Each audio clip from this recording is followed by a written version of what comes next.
Faça isso quando as testemunhas forem parentes ou amiga da parte que você está defendendo. Seja muito bem-vindo, seja muito bem-vinda à lição prática número 115. E hoje falando sobre a prática da sala de audiência. Como você sabe, a audiência é o ponto mais importante do processo, onde um erro pode ser fatal. Então, por isso, você tem que estar sempre preparado, preparada. E eu quero falar com você hoje de uma circunstância que aconteceu comigo dias atrás em uma audiência que eu estava presidindo. As pessoas que foram levadas pela parte autora para testemunhar sobre os fatos alegados da inicial eram todas parentes e amigas de dentro de casa. E aí, como você sabe, quando a testemunha tem parentesco ou relação de amizade com a parte, ela não pode ser ouvida como testemunha, mas sim como informante. E aí, como é que você faz quando o cliente chega para você e te apresenta como testemunha pessoas que, na verdade, não podem ser ouvidas como testemunha? É isso que eu quero te ensinar hoje. Primeiro ponto é, sim, você sempre tem que fazer esse filtro muito antes da audiência. Quando você se entrevistar pela primeira vez com o cliente e perguntar para ele, olha, esses fatos que você está me contando, eles têm testemunha? Tem gente que presenciou, que viu? E se tem, essas pessoas têm alguma ligação de parentesco com você, de amizade com você? Porque se tiver, você vai se esforçar para que ele busque outras pessoas.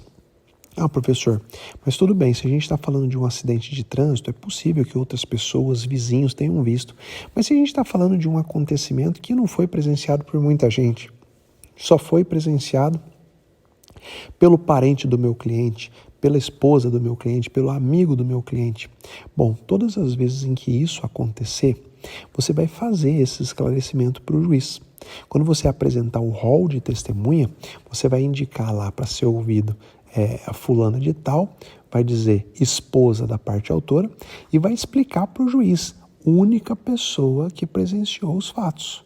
O autor deixa de arrolar uma pessoa que não tem vínculo com ele porque a única pessoa que presenciou o fato foi a pessoa da esposa que ele está arrolando. Esse esclarecimento é fundamental para o juiz ver o seu zelo com a produção da prova, que você não está arrolando uma pessoa na expectativa de que ela vai te ajudar, mas você está arrolando a única pessoa que presenciou os fatos.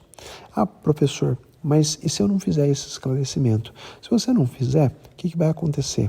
O juiz ele pode, inclusive, deixar de ouvir essa pessoa, porque o código fala que o juiz pode ouvir informante.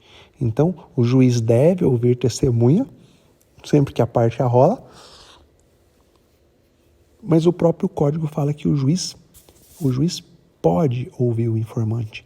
Quando você faz esse esclarecimento, olha, embora essa pessoa seja informante do juízo, o depoimento dela é fundamental porque ela foi a única que presenciou, ou ela é a única que presenciou e que o autor conhece, que o autor tem contato.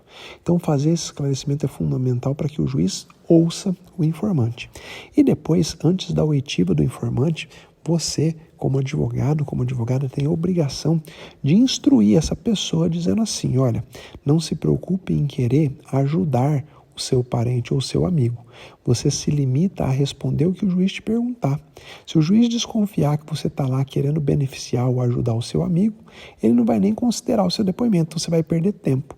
Então, responde o que o juiz perguntar.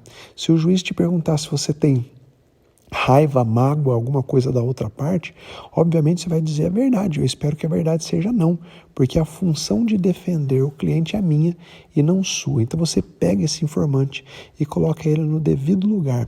Uma pessoa que vai informar o juiz sobre fatos que ela viu. Simples assim, sem emitir juízo de valor, sem fazer crítica à outra parte, nem nada. Se você seguir esses passos, você tem uma grande chance do juiz considerar na sentença o depoimento daquela pessoa, mesmo que tenha vínculo com a parte que você defende, mesmo que tenha vínculo com o seu cliente. Eu comecei falando que esses dias eu enfrentei uma situação assim, e era justamente assim, as únicas pessoas que haviam testemunhado o fato narrado na inicial eram parentes próximos do autor. Então, não tinha como eu exigir que ele brotasse com outras pessoas. A minha função, o meu papel foi colher os depoimentos e ver se tinha alguma mentira, se tinha alguma contradição, e na verdade não tinha, eles simplesmente narraram o fato e eu usei o depoimento deles para fundamentar a sentença. Não há nada de errado nisso, mas desde que você faça dessa maneira correta.